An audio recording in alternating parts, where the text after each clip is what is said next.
And it's me. You're listening to Wynne Evans' Big Welsh Weekend on BBC Radio Wales. No, I'm not really an angel. No, I am an angel. Jo, who does our sound, she often calls me a little angel, don't you, Jo? Yeah, she's nodding. Not in the right direction, but she's nodding. Okay. A Newport actor is returning to his hometown in a one-man play about Houdini. Dan Llewellyn is with me now. Hi, Dan. Hi, Wynne. Dan Llewellyn-Williams, to give you your full title. Yeah. Thanks for having me on. That sounds like an equity name to me. Yes, certainly is. I wanted to be Dan Williams, but there was already somebody else there. Exactly. Was that it? Yeah, but he passed away a couple of years ago, so I could have had it. Change your name now? Oh, it's too late. When I first started singing, there was another Wynne Evans, and he wrote to me and he said, "You got to change your name." At this point, he was 83, right? And I was like 19, 20. I was just doing the odd concert. And I said, listen, we're never going to, you're 83, I'm 19, we're never going to be mistaken, right? About a month later, I turned up to a job in Llanidloes. And as I walked in through the door, the bloke turned to me and goes, "You're not Wynne Evans." Booked the wrong one, never mind. Oh, dear. I didn't charge him anymore. So tell me, Dan, you moved back to Newport to have a family. Yep. Newport boy originally. Yep, born and bred. Born and bred. Mm-hmm. What brought you back? House prices. Yeah, I can well imagine. Yeah. And there's a lot going on in Cardiff and Newport and Swansea and Wales in general. Well, certainly, yeah. I mean, I wanted to come back to my home country and my hometown particularly, just to be close to family. Also, I've gotten very excited about, since I come back, excited about researching into sort of Newport's history and stuff like that, and that's sort of how I stumbled across Harry Houdini. Harry Houdini. How did that come about? Tell me. Well, I was inadvertently researching for the play without realising it, whilst I was researching about the Lyceum Theatre, which was this beautiful theatre in Newport that was knocked down in 1969 in the name of modernisation, unfortunately. But it turns out that theatre was one of the sort of premier theatres in Britain at the time, and Houdini really loved the building, and he was chose it a big old barn of a place? Oh, it was huge. It was like sort of Grecian columns and everything. It was built by a guy called G.W. Sprague, or W.G. Sprague, I can't remember his name exactly, but he did all of the Shaftesbury Avenue theatres, or a lot of them, and the Lyceum Theatre in Newport was considered his best work. Right. So if it was still around now, it would would be enough to pull Newport out of the sort of mire that it's in at the moment, But it's so gone. you've stumbled across all of this stuff, and then you found out Houdini was there. He was there, yeah. He loved the place so much that he started his first tour his first British tour in 1905. He started it in Newport, and he kicked it all off with this publicity stunt whereby he got the police to lock him in their cells, and he publicly, within 4 minutes, picked the locks, walked out of the cell.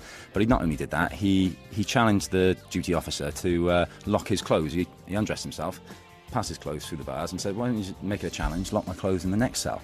So 4 minutes, he'd not only opened his own cell, he'd opened the next cell, door, got dressed, walked out, a huge crowd, reporters, photographers, front page news the next day. Fantastic. Yeah, so Newport police hated him after that because he completely humiliated them.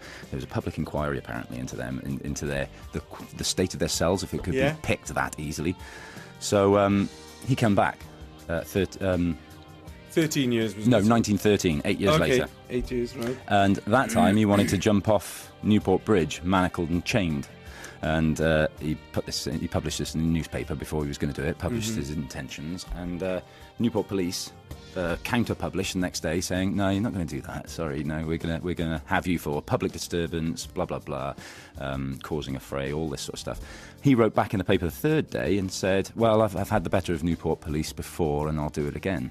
And of course, that was like lighting a touch paper to the Newport public, and there was 10,000 people when he was there, just literally making the bridge bulge. And did he do it? He did it, yeah.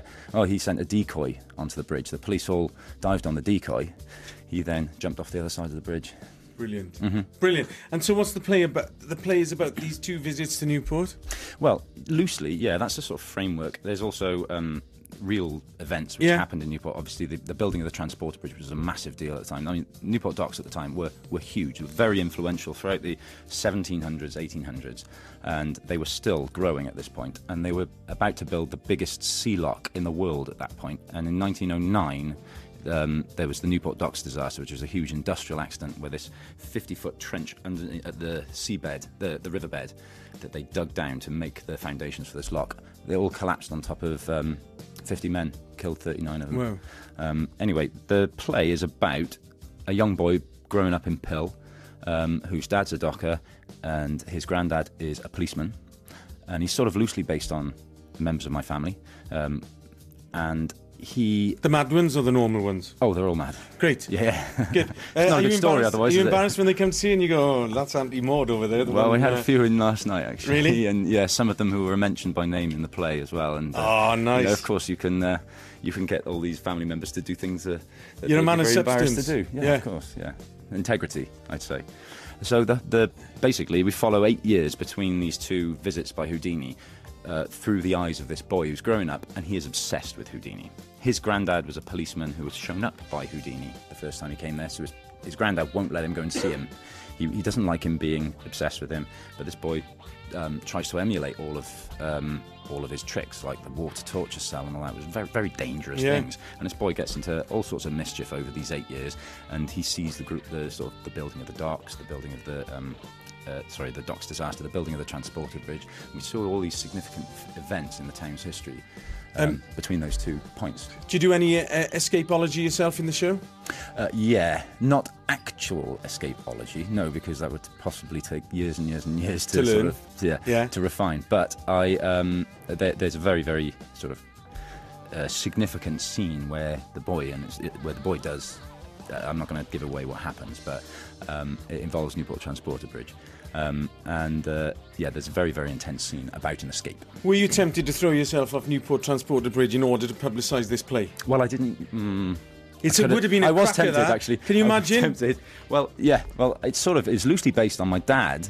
When he was a kid, because he grew up right by the Transporter Bridge, he used to hang off the gondola on the bottom of the gondola above the river and drop into the middle of the river. And so that's sort of one of the inspirations for me. I mean, there's many family stories that I've sort of woven into it. And it's a health and safety nightmare, isn't it? Oh, yeah. It's a hotbed. How can people get tickets? Are there still tickets left? How long is it on for? Yes, it's on 3 nights at Newport Riverfront. We opened last night, so it's on tonight and tomorrow night. Newport Riverfront box office, 656-679 is the phone number. I'm then touring to Theatr Harlech, February the 8th, Swansea Grand, April the 16th, Lyric Carmarthen, September the 10th. Good theatre, that. And Theatr y Ffwrnes, Llanelli, September the 11th. Been to the Lyric before? Never.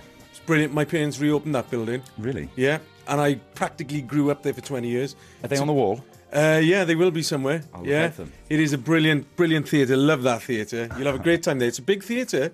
Is it? 650 seats or something now. It's been reduced a bit, but it really? used to be 700. Okay. Yeah. Okay. I'm have a great do some time marketing there. Then. Yeah, good. Is there a website that people can just see everything on this? Yes, there is. www.aregularlittlehoudini.co.uk. aregularlittlehoudini.co.uk, and we'll also have the details here at BBC Radio Wales. Dan Llewelyn-Williams, or Dan Williams to his mates. Dan, thanks very much for coming on.